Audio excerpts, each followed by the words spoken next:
Fasten your seatbelts, bucko.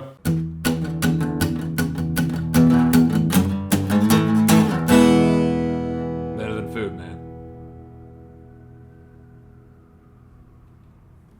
This is a long review of the book Maps of Meaning, The Architecture of Belief by Jordan B. Peterson. And there's an interview with him about it at the end of this review. So, no time to waste. Let's get to it. Recently, by some publications, Jordan B. Peterson has incorrectly been labeled far right, which could not be more of a mistake if one were to give it serious effort. He's been warning people about and fighting ideology far left and right for years, a long time.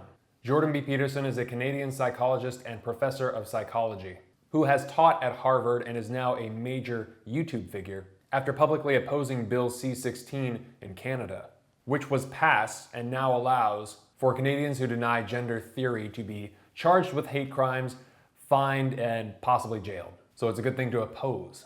He was interviewed on the Joe Rogan podcast, which is originally where I heard him for the first time. I was fascinated by the work that he's done over the years, and I explored deeper and deeper into his writings and his lectures, and it's nothing short of some of the most profound stuff out there that I've come across. I was fascinated by his lectures and his religious and philosophical insight. So in my opinion, he is one of the most important thinkers out there today. I was completely blindsided after listening to him. I had never come across anybody who had articulated their views the way he does, who had made the complicated so concise and approachable. So regarding the far right label, this is what he recently said, and I want you to listen. I would encourage those of you who are considering yourself, say, on the alt-right for that matter, as well as on the radical left, to transcend your dangerous and impersonal ideological identification and start to live as true individuals in the world. Hear, hear. So just wanted to clear up any misconceptions, onto the review. Previously in my review of Peter Handke's short letter Long Farewell, I said literature is a roadmap for life.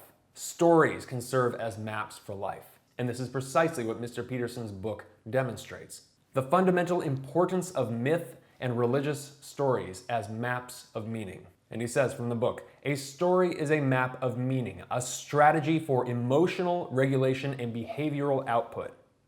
A description of how to act in a circumstance to ensure that the circumstance retains its positive motivational salience, or at least has its negative qualities reduced to the greatest possible degree. Currently in the West, there is a crisis regarding meaning or the world as meaningful, right?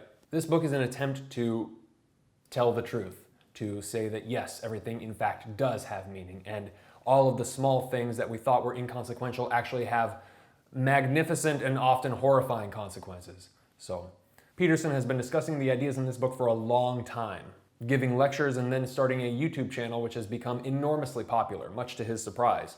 Imagine all the wisdom of your father, his father's father, their fathers, and all your friends' fathers, priests, philosophers, the thoughts and ideas of ancient cultures, religious, scientific, rational, and mythological, consolidated, articulated, and delivered to you with confidence, urgency, and the undying hope that you will find enough value in them to be strong and to rid your life and the lives of others you help of cowardice and nihilism.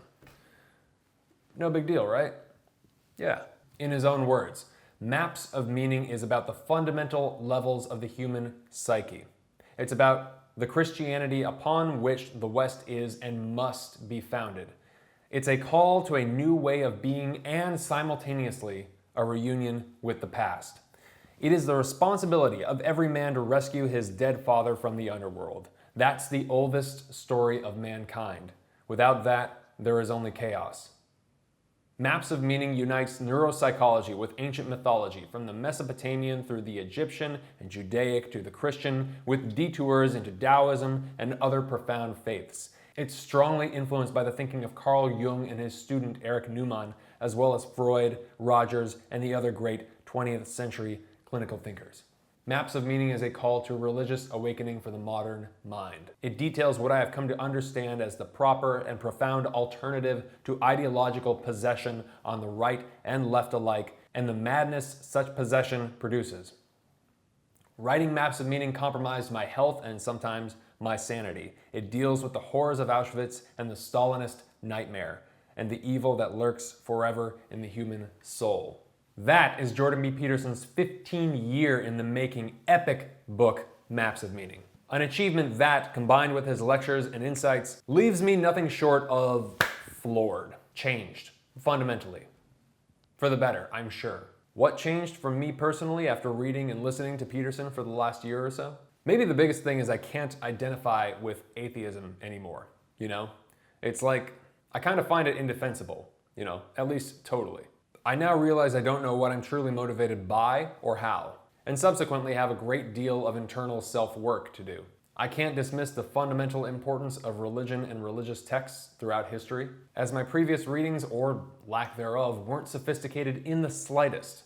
Don't throw the baby out with the bathwater, like I've done so many times. He writes, "Our inability to understand our religious traditions and our consequent conscious denigration of their perspectives dramatically and unfortunately decrease the utility of what they have to offer.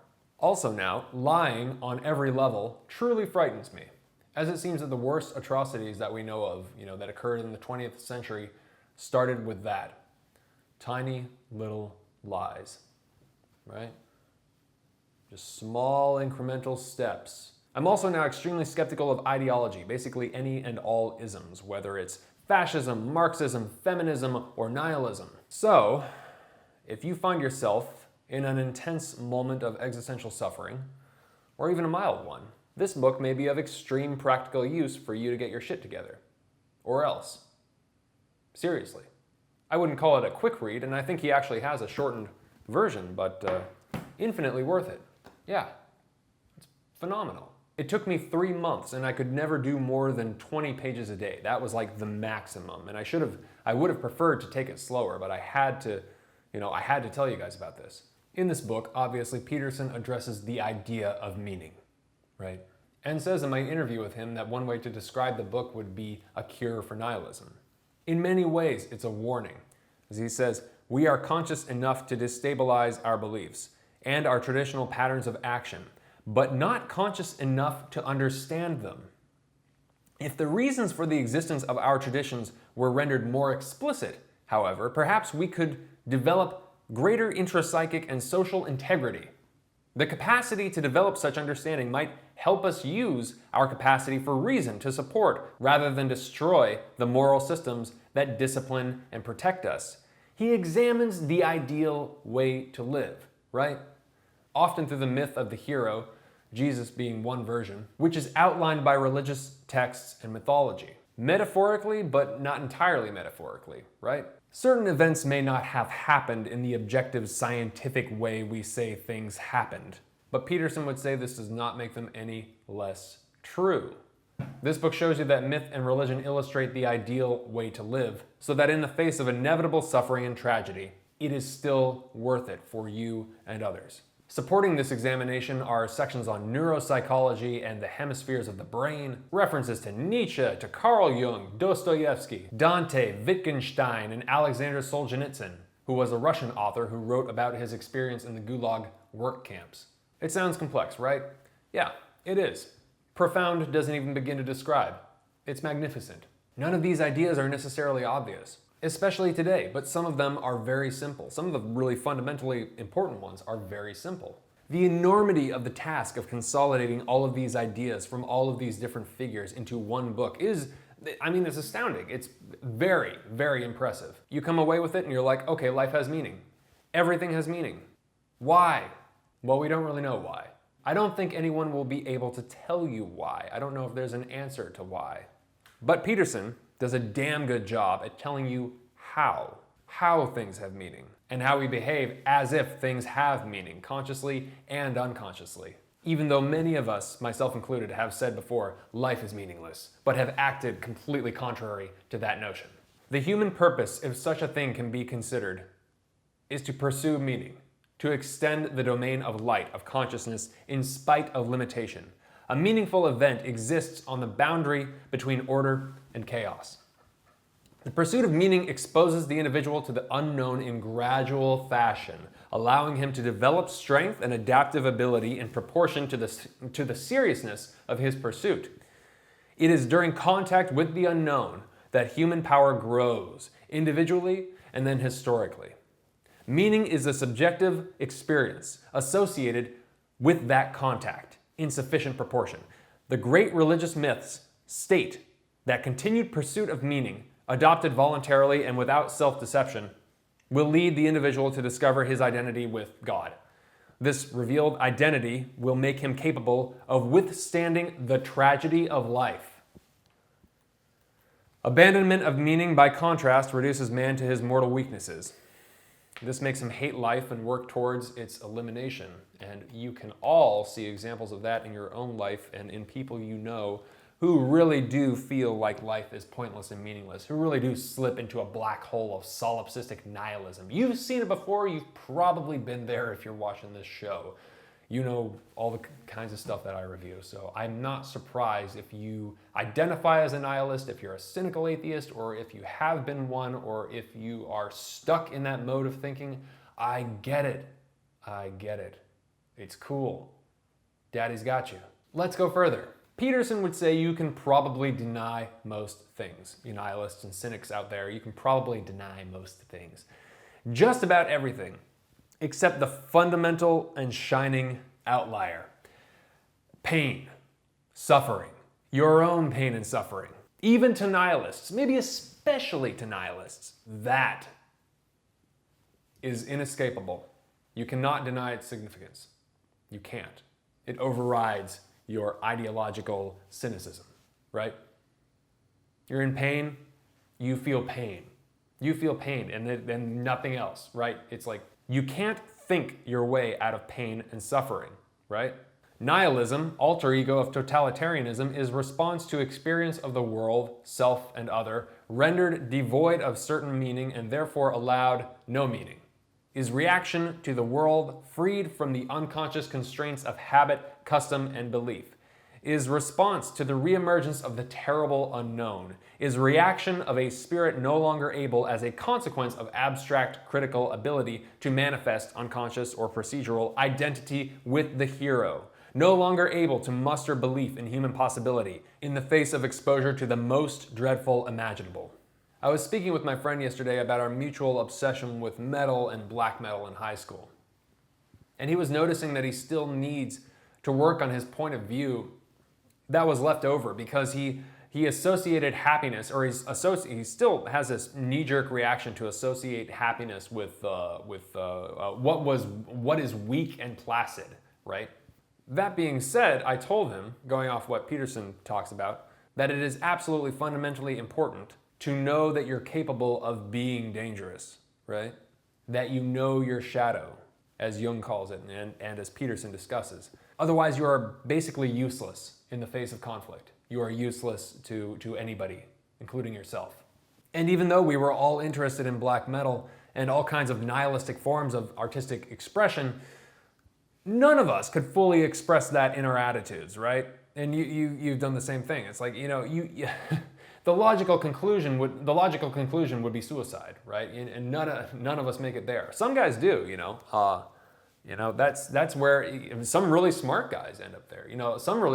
Some really brilliant guys really can't think their way out of nihilistic depression. Some of the, really the smartest guys I've met are still stuck in this like unbelievably depressing abyss that they have thought themselves into, right? And they seem like incapable of the simplest steps to take them out, to think their way out. I mean, it's really astounding, So that's why I'm reviewing this book. I think this is like fundamentally important. I really think that I'm probably going to save a life or two with this review. I mean, like, I'm not trying to brag or anything like that. I'm just saying that this very well may, just from the sheer amount of views that it will get, this may actually save a couple of lives. That's fucking big. I mean, that's huge. That's huge. For a book. Saving lives with books. It happens. So, saving lives with YouTube videos. I mean, you think about all the people that Jordan B. Peterson has already saved. I mean, it's astounding, You can't just write off the consequences of your actions. The things are gonna happen. You're going to affect the people around you. You maybe in massive ways that you never thought possible for just the slightest little things that you do, whether it's kindness or malice or whatever. Either nothing is meaningful, which would shirk the responsibility for you, or everything is meaningful. And that's, it's obvious to see why somebody would want to just identify as a nihilist, because, I mean, life is exhausting and it's tragic and it's miserable and it's a lot of fucking work. No shit, you know? We still have to take responsibility for our own actions. Despite being anti-religious for truly no good reason, I might add, we all acted morally, very morally. Like we were like pretty much, you know, except for, you know, maybe some experiments with substances. And I was a little more debaucherous, I'm not gonna lie. I would have not wanted to raise me. So, thank you, Mom, I love you. Human beings, as social animals, act as if motivated by a limited system of more or less internally consistent and integrated set of moral virtues, even in the absence of the explicit declarative representation of this system. Is life meaningless? No! In fact, it's chock full of pain and suffering and tragedy. That's probably the stuff that makes you think life is meaningless. It's the exact opposite. Of course it is. Of course life is pain and suffering and tragedy. It's your job to figure out how to make it worth it in spite of all that, right? That's the idea. That's the idea. How do we deal with this hideously painful, inescapable knowledge? Take notes here. According to Peterson, you make life worth living despite the indisputable fact of inevitable tragedy. How the hell do you do that, you're asking? In an extremely reductive answer, among other things, you tell the truth. Peterson is deeply concerned with the truth. Deeply. For good reason. Don't lie, he states, like Jesus. As seemingly harmless as lying can be, sometimes, you're literally rewiring your neurocircuitry to the point where you can become someone untrustworthy even to yourself. Isn't that scary? And not only that, but like I said before, in small increments, you can change yourself into a monster, and you can watch it happening. It's terrifying, really, because you just don't know yourself. You don't understand. You don't understand what the hell you are, where the hell you came from. You don't know. You have no clue. You have no clue what makes you or motivates you. No idea. It may as well be gods. It may as well be like tricksters and like, you know, Mercury and Loki, like throwing you around, playthings of the gods. You have no clue who you are or what you are, you know? You think you might. You have no fucking idea, man. No clue. Because that's exactly what happened in the worst cases of the 20th century. I mean, you think you really wouldn't be a Nazi if you were German, in Germany at that time? You think you would have just stood out amongst that entire culture and just like been that little moral beacon and just would have like you really think that? You really think you're not capable of doing horrible, evil things? Do you really think that? Stop and ask yourself.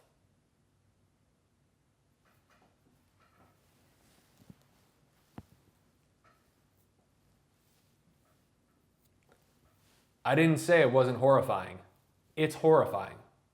It's terrifying. It can break you to think like that, to think about what you're capable of. You need to do it. You need to go through that process, you know? This isn't a joke, man. This isn't a joke. This isn't just, you know,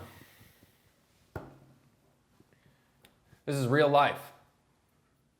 Real life. Real life. Really real. This isn't theory. This isn't shit you can just brush off and just like read and then just forget about. Oh, well, that was very interesting. Yeah, right. Just try it. In his own words, good luck with that. It's not just Peterson. This isn't some sort of like cult or like or group thinky kind of like you know, idol praise or anything like that. This is, you know, this is one guy who's continuing the work of many other wonderful guys, such as Nietzsche or Carl Jung. I mean, my God, you know? Now, what is the significance of myth? Myth shows you the ideal way to live by telling the truth. Myth is purpose coded in episodic memory. Mythic truth is information derived from past experience, derived from past observation of behavior, relevant from the perspective of fundamental motivation and affect. Put very simply, myth teaches you how to behave properly, as in most effectively, in the world in your pursuit of truth and meaning. It's not nearly that simple though, because each of these various mythological archetypes in the book come to represent multiple things. They play different roles in the story, depending on the context. It can be confusing at first, but he does a wonderful job at guiding you through. The highest levels of myth provide man with the capacity to attribute meaning to or to discover meaning within the tragedy of each individual human life, forever blessed and cursed by society, forever threatened and redeemed by the unknown. The known and the unknown, chaos, and endless potential is represented by the ancient symbol of the Ouroboros. God, this is so cool. The snake eating its tail. And I'll leave you with this description of it. It may be my favorite in the book. It's just, you'll become quite familiar with the concept of the unknown, right? The great and terrible mother, Tiamat, chaos, and all of these things. They can become household names, and I want to go through all of them. But this is... There's so much in this book that it's just impossible. So I just wanted to pull the coolest description of the unknown that I could. Not only is it articulate and concise, but it's also kind of poetic and dramatic and it's just awesome. I mean, he's not only a very knowledgeable professor of psychology, he's a pretty damn good writer. And he was influenced, I believe, heavily by Hemingway. So, it just goes to show. More on that, you can check out the interview as well. But, okay, my favorite part of the book is this description of the Ouroboros symbol, the snake eating its tail, which I'm sure all of you have seen. It's very, very, very old. You should listen to Peterson talk more about snakes. It's very interesting. The symbol of snakes and anyways. And also the evolutionary relationship we have with snakes. Yes, like the snake in the Garden of Eden, but also like just snakes and their threat to us and anyways. As a snake, the Ouroboros has the capacity to shed its skin, to be reborn. Thus, it also represents the possibility of transformation and stands for the knower who can transform chaos into order and order into chaos. The Ouroboros stands for or constitutes everything that is as of yet unencountered, prior to its differentiation as a consequence of active exploration and classification. It is the source of all the information that makes up the determinate world of experience, and is simultaneously the birthplace of the experiencing subject. Think about that for a second. Moving on. The Ouroboros is one thing, as everything that has not yet been explored is one thing. It exists everywhere and at all times. It is completely self-contained, completely self-referential. It feeds, fertilizes, and engulfs itself. It unites the beginning and the end, being and becoming, in the endless cycle of its existence. It serves as symbol for the ground of reality itself. It is the set of all things that are not yet things, the primal origin and ultimate point of return for every discriminable object and every independent subject. It serves as the progenitor of all we know, all that we don't know, and of the spirit that constitutes our capacity to know and not know. It is the mystery that constantly emerges when solutions to old problems cause new problems. It is the sea of chaos surrounding man's island of knowledge and the source of that knowledge as well. It is all new experience generated by time, which incessantly works to transform the temporarily predictable once again into the unknown. It has served mankind as the most ubiquitous and potent of primordial gods. Everything does matter. I just want to remind you, your decisions do have enormous consequences, not only on yourself, but everyone around you. Yes. When you say nothing matters and you believe it, you'll notice time and time again that the effect you have on yourself, maybe not at first, but certainly eventually, is that you suffer. And again, as much as you can deny everything else, you'll find as you grow up that it is impossible to ignore your own suffering. So what do? This is what Jordan says. Risk your security, face the unknown, quit lying to yourself, and do what your heart truly tells you to do. You will be better for it, and so will the world.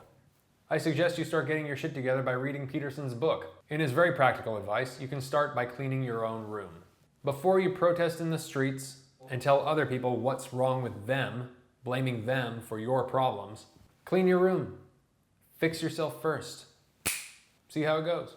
And with all of that, I have barely scratched the surface, so now I leave it to you.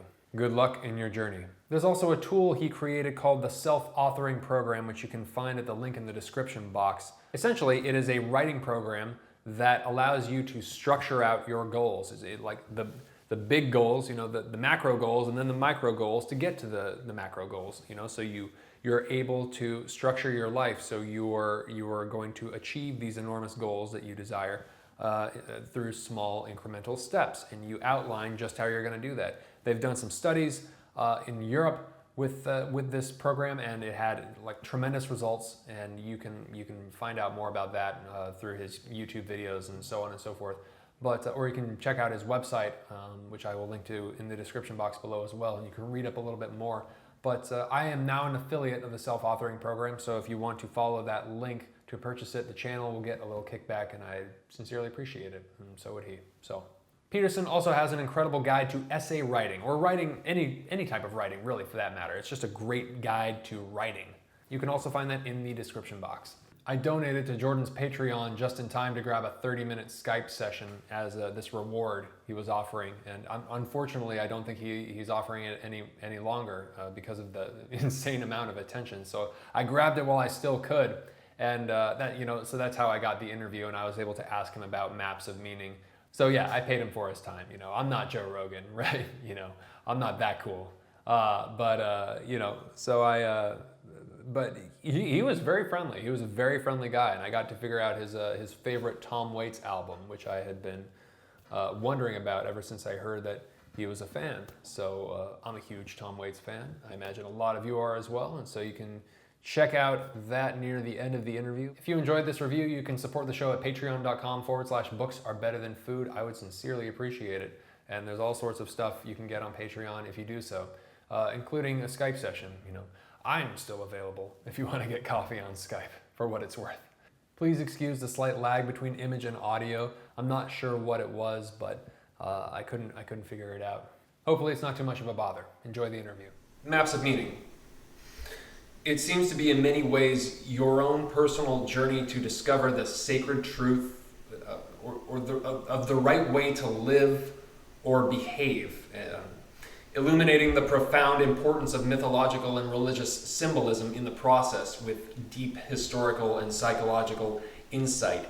Is that about right, or how would you describe Maps of Meaning? Well, that's a good way of describing it, I think. I think another way of describing it that's useful is that it's an antidote to ideology. Oh, great. And to nihilism, I would say.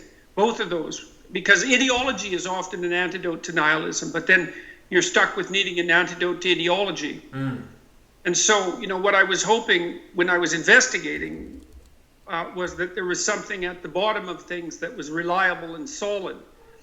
Because one of the things I was trying to figure out was, and I suppose it was the postmodern conundrum, it's like, well, there's a very large number of ways to interpret the world. So why can't we make the assumption that the Marxist/communist way of interpreting the world is just as valid as the Western democratic capitalist way of interpreting the world, right? I mean, and maybe then it's a matter of opinion, the arguments.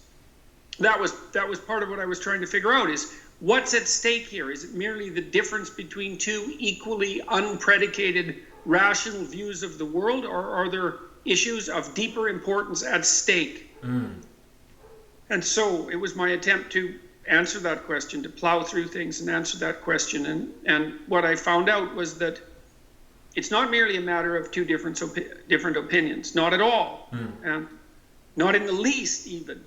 Right. So, and that was very, well, it's been unbelievably useful for me. I mean, I don't think I've had a nihilistic thought really in 30 years, but that doesn't mean I haven't had periods of catastrophe and crisis and that were serious. That's not the same thing. Right. But it did. See, in some sense, I was trying to write an argument that I couldn't disagree with. Yeah. And what I did when I was writing Maps of Meaning was that, like, I rewrote every sentence in that book, I would say at least 20 times. It shows in a good way. Yeah, well, it's probably longer than it needed to be. Looking back at it now from a distance, well, with the advantage of an extra 20 years of trying to boil this down, I wish I could have written a shorter book, I would say. But I wrote only sentences that I could not break with a hammer, because I tried to break them. That's just a great line right there. That's a phenomenal. Well, I got it from Nietzsche, because he said that he philosophized with a hammer, and I think he said that in Twilight of the Idols, if I remember correctly, and he was setting about to smash everything he could smash, not to smash things though, to find something that couldn't be broken. Right, the big misunderstanding, death of God and so on. Yes, exactly, right. Well, and and Jung, of course.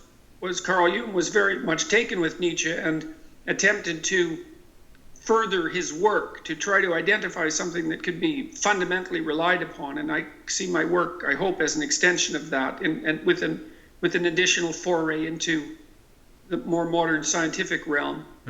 So it's a tremendous answer. And so someone who I enjoy reading very much is a fellow named George Bataille, who was heavily influenced by Nietzsche, maybe unfortunately was an influence on Derrida, though he's an interesting character, George Bataille. And he said something that I thought was really profound. He said that sacrifice is nothing other than the production of sacred things. Okay, so what did he mean by that?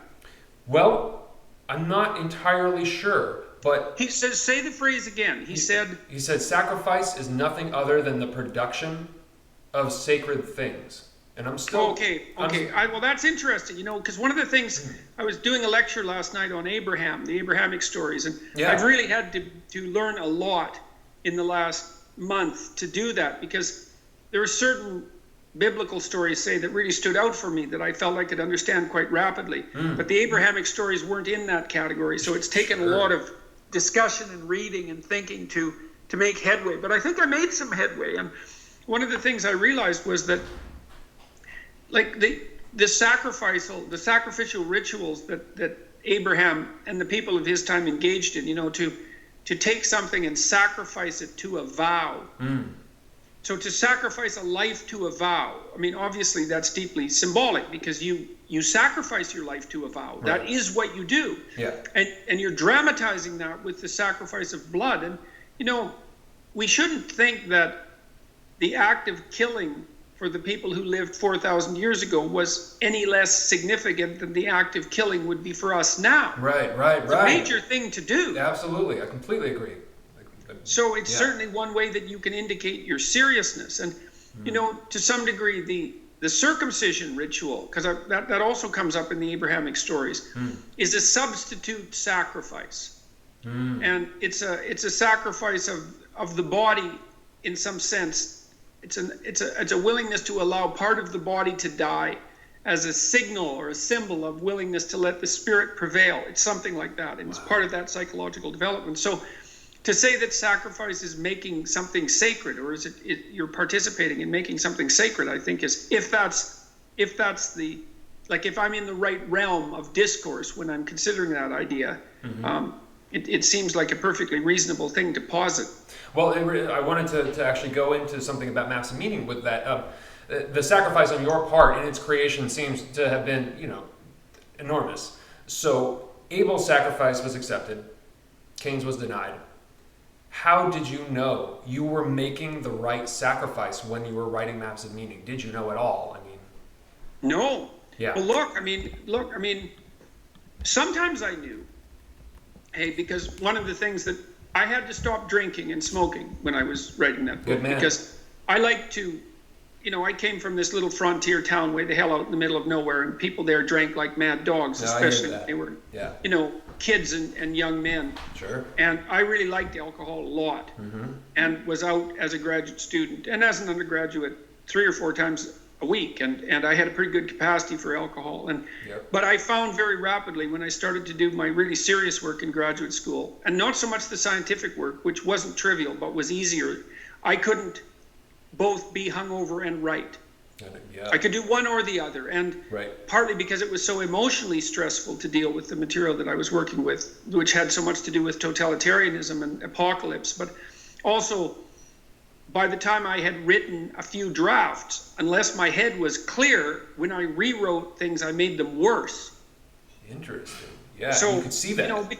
Because, well, once you get to a certain level in your writing and you want to make it better, you've already pushed yourself sort of past your zone of ease and comfort. Mm-hmm. And so I had to make myself healthier, and I had to discipline myself, and I had to stop engaging in a lot of my immature bad habits. And so those were all sacrifices, but those seemed self-evidently good. But then, when I went to Harvard and taught there, that was different, because now I don't want to be self-aggrandizing in this story because it would be easy to do so. But, when you're hired as a professor at an Ivy League school, mm-hmm. the understanding is, if you're a junior professor, that you're not there for tenure. Mm-hmm. And they do that in part to keep a continual rotation of junior professors. They tenure like older people who are at the peak of their career. Mm-hmm. And it's a pretty good system. Mm-hmm. I would have never been able to get a job there if they didn't have that system in place. But there's always the small chance that you could get tenured, Right. And I decided quite consciously, well, two things. First, that I was going to assume that I was leaving, because I thought that assumption was better for me from the perspective of gratitude and mental health. Right. But also, I spent a tremendous amount of time while I was there dividing myself between my scientific research career and writing this book. Mm. And I made the book a priority, and that meant it was a priority. It meant that if it interfered with the probability that I was going to continue on at Harvard, say, then I was willing to, that was okay. Right. And, it's funny, because near the end of my tenure there, I was there for about 6 years. I thought very hard about making a case to be retained on the basis of that book, because I had some supporters amongst the senior faculty who really liked it. Yeah.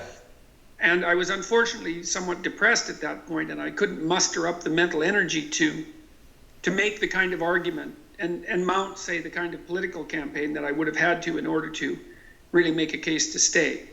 And it was a tough sacrifice, if indeed it was a sacrifice, because I really loved Boston. Yeah. We had a really nice life there. My kids were born there. Well, my second kid was born there, but my daughter grew up, she spent her first 5 years there. And we had good friends, and it was a lovely place to be. Yeah. But so that it wasn't so obvious that sacrifice was the right one, Yeah, absolutely.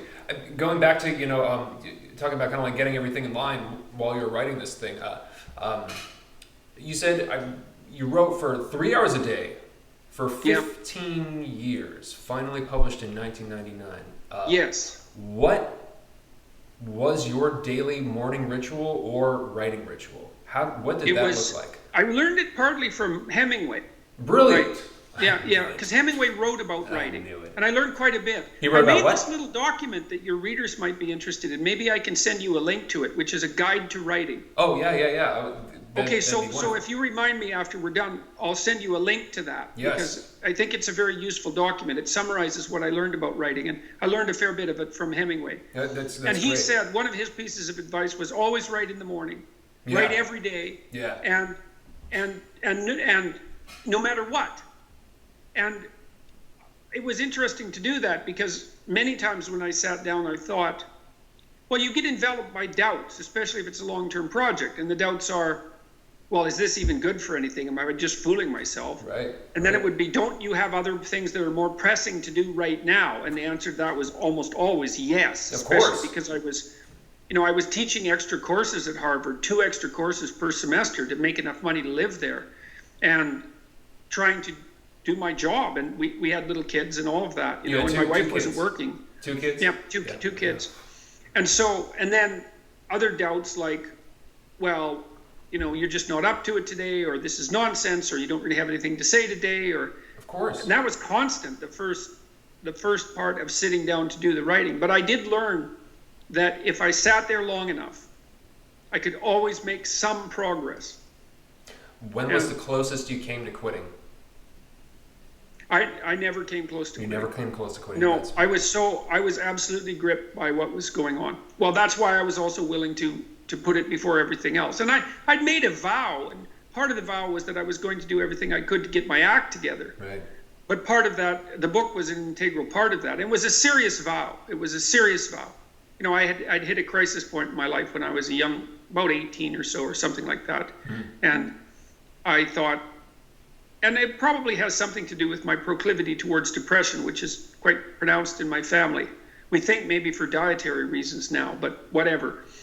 I made a very serious vow when I was about 18 that I was going to do everything I possibly could to get my act together and figure things out. And I was obsessed. I was also obsessed by the problem I was trying to solve, the Cold War problem. I mean, it's literally the case that when I was in graduate school, and maybe this is a sign to some degree of the more manic end of the depressive spectrum. I mean, I was thinking about what I was writing about at a rate of thinking that would be about 3 times as fast as talking, nonstop, every day for about 16 to 18 hours. I couldn't stop thinking about it. I was always thinking about it at an exhausting rate. And I did a lot of working out when I was a graduate student. I gained about 35 pounds of muscle in about 2 years. Nice. And that heavy weightlifting stopped me from thinking, but it was the only thing that I ever found that did. Oh, that's very interesting. I'm a huge proponent of weightlifting, and I think I heard that you were on the ketogenic diet. Is that correct? Well, right now, for the last 2 years, I've eaten a very carbohydrate restricted diet. Wonderful. Yeah, me too. And I've lost about 50 pounds. Yeah, congratulations. That's yeah, it's unbelievable. I have the same body, roughly speaking, that I did when I was 27. It's a beautiful thing. It's unbelievable, man. And we did this partly because my daughter has a very serious autoimmune disease that seems to be associated with this depression. I'm sorry. And it was really rough. She had rheumatoid arthritis, and her hip was destroyed when she was 16, and so was her ankle on the other leg. And so it was really a bit of hell. No question. And she's been on the bloodhound trail of trying to sort this out for the last 5 years, and she's figured out what dietary elements were causing her inflammatory illness. There you go. And so I started to eat like her, and basically at the moment what I'm eating is just, and it's been like this since the beginning of May, it's meat, beef and chicken, that's all. Yep. Fish is okay, as long as it doesn't have any preservatives, and greens, that's it. Nothing else. No fruit, no nuts. No nuts, no cheese, no nothing. Wow, meat. You're a purist. Wow. We're trying to figure out, she started a restricted diet and then would add things one at a time. And that's kind of what we're doing. But right now, I seem to be able to thrive on that diet. And I'm hoping I can expand it outwards because it produces a lot of social limitations. I can't really go to people's houses to eat, for example, which is actually quite a pain. Yeah, I get it. Yeah. But it's had a lot of beneficial physical consequences. So I had psoriasis. It seems to be gone completely. It wasn't particularly serious, but it's gone. That's great. I was sleeping about 3 hours a day. That's gone. I seem to be able to manage on about 5 or 6 hours of sleep now, and I don't get sleepy during the day. And I quit snoring almost immediately when I stopped eating dairy and gluten. I quit snoring the first week. Wow. So that was weird. Yeah. Energy levels probably pretty consistent and good throughout the day. Yeah, me too. I was also very hypoglycemic for years. My mom too. And that's gone too. So it's quite interesting. I mean, I don't know what to make of it, and I'm not sure I would recommend it to anyone, but I can tell you, if you want to lose weight, man, if you stop eating carbohydrates, I lost 7 pounds a month for 7 months. It was just, it was really I'd throw away all my clothes. Yeah. I wasn't fat. I mean, I'm a fairly big guy. I'm almost 6'2", and I weighed about 210 pounds. So that was more than I should have weighed, but it wasn't, overwhelming obesity or anything like that. But that's fast in a healthy way. That is fast, man. Yeah. It just blew me away. Because I had done things before, like quit eating sugar, and I had worked out before, and none of it produced any weight loss. But boy, I'll tell you, you stop eating carbohydrates, man. That's it.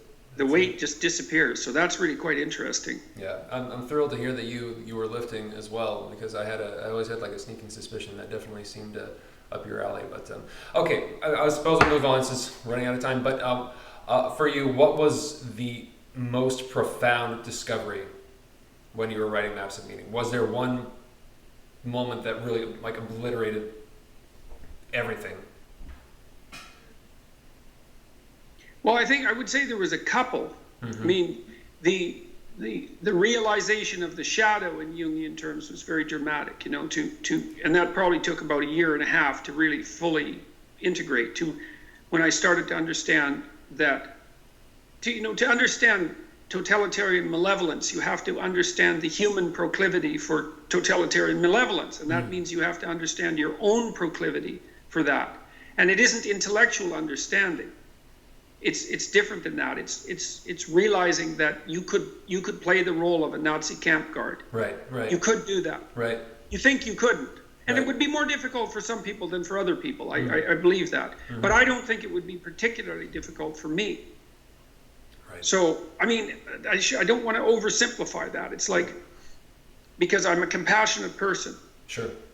But I have a dark side. There's no doubt about it. Right. But so that was very horrifying to realize. Yeah. It was also extraordinarily liberating, because there's unbelievable utility in knowing you're a monster. Yeah.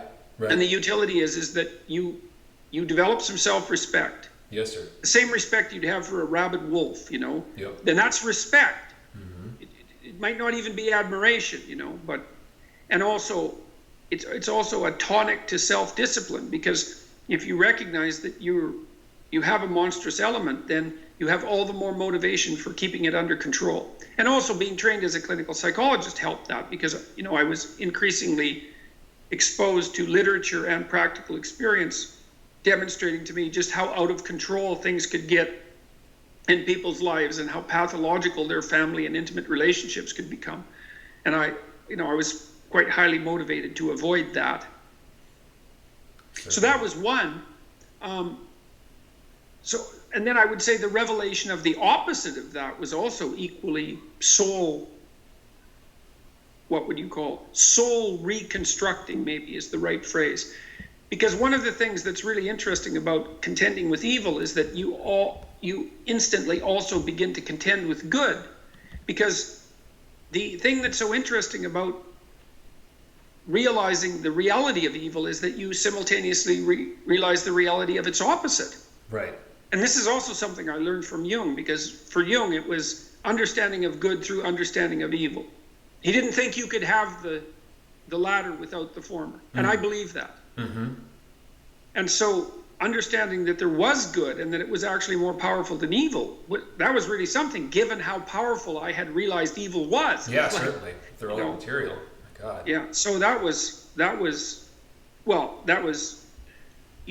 eternally reassuring, let's say, something like that. And I had some very profound religious experiences, I would say, spontaneous religious experiences while I was writing Maps of Meaning. And I heard about the music one. Yeah, the music one was the most powerful one. Yeah. And that was while I was building that piece of art that I called The Meaning of Music, that I use on most of my material, which is a sculpture about 6 inches thick, 8 inches thick. It's made of layers of foam core. Oh, wow.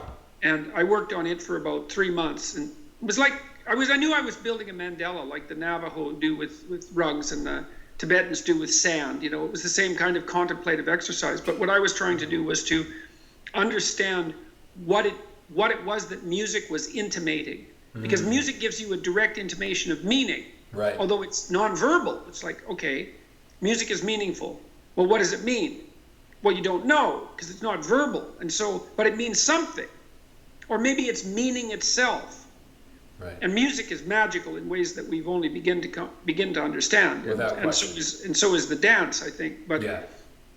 I had a very, very powerful experience after I had made that piece of art, when I was looking at it, meditating on it, and listening to music at the same time. It was as if the heavens opened up right in front of me and right above me, really. It was very much like a Renaissance painting, where you see these heavenly figures reveal themselves in the clouds. Like, it wasn't that, But if you had to represent it, that's about as good as you could get at representing it. Wow. So, and that was very hard to contend with, to understand what that could possibly mean. Right. Luckily, I knew an old professor there, a guy named Frank Irvin, who unfortunately died a few years ago, and he was a extraordinarily interesting person, very well versed in neurobiology and neuropsychology, and he'd done a lot of studies of epilepsy, and we talked a lot about transcendent experiences and their biological basis. And he was a wise enough man to be a great scientist, but also to take such things extraordinarily seriously. And it was very helpful to talk to him too, because it also helped me realize that it wasn't a marker of insanity, say, which is, of course, when you have an experience like that spontaneously, that's the first thing that comes to mind if you have any sense. Right.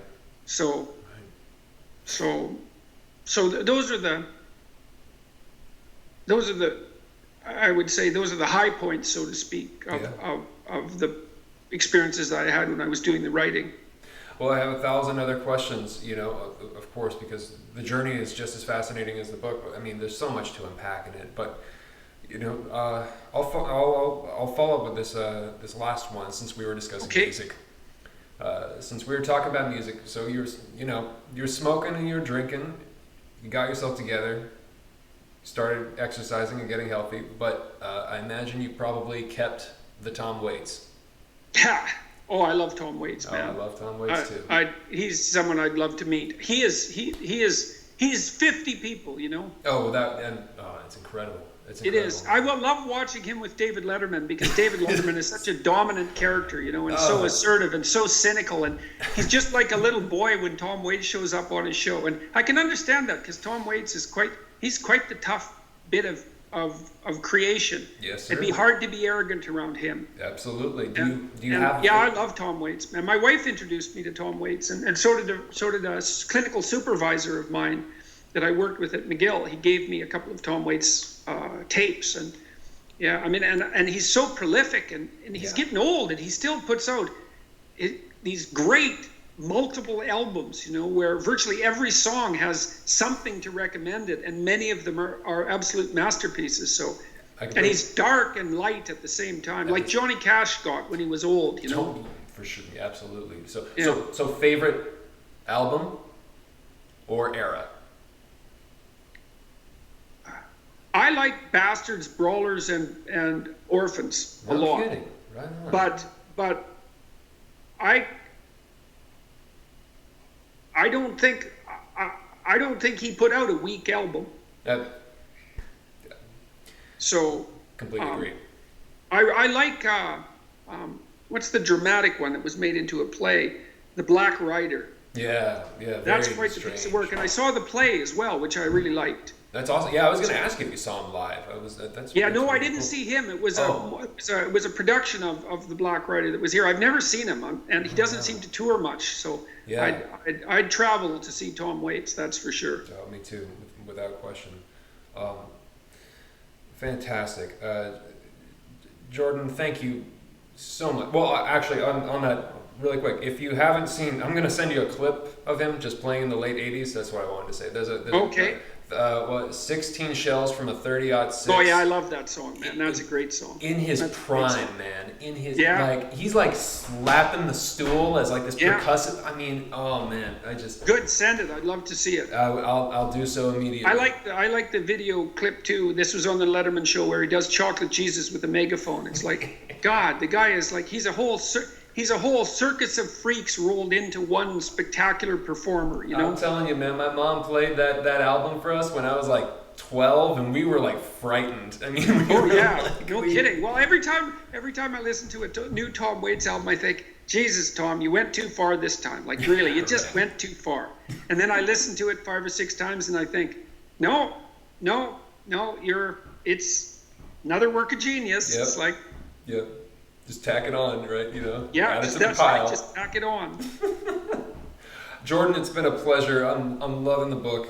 It's incredible. I'm very grateful for the chat. It's going to be tremendously helpful, I'm sure, to folks who watch this show. And thank you sincerely. Thank you for everything. Thank you very much. Hey, my pleasure. Thank you for the support. The support I've obtained from people has been very, very helpful. Absolutely. practically and psychologically over the last year. So I appreciate it very much. Phenomenal. Good to meet you. Good to meet you as well. Yeah. Best of luck in everything. Take care. Bye-bye. Ciao. And now I'm going to get back to fiction. Much as I loved this book, it was a long and ambitious journey. Probably the most ambitious review I have done up until this point. Certainly the most complex. I hope you found this very helpful. I certainly found the book incredibly helpful. If you enjoyed this review, would you please subscribe to the show? It would really help me out, and I'd greatly appreciate it. Thanks a bunch. If you're feeling extra generous, I'd really appreciate a like on Facebook, trying to get those up, and a subscription on Twitter or Instagram, maybe a donation on Patreon. If you would like to have a direct positive impact in supporting this show and helping me create more epic book reviews to help others, you can donate to the show at patreon.com/booksarebetterthanfood, and any amount is greatly appreciated. Thank you very much to everybody who has supported the show already. This is entirely fan-funded. Yeah, you're awesome. Thank you. Really appreciate it. Hope everyone is well. Great to see you. More books coming now. More content, hopefully. Lots of great stuff coming up. Oh, man. Always remember, life is far too short to read bullshit. Thanks a lot, Mr. Peterson. Talk to you later. Have a good one, everyone. Ciao.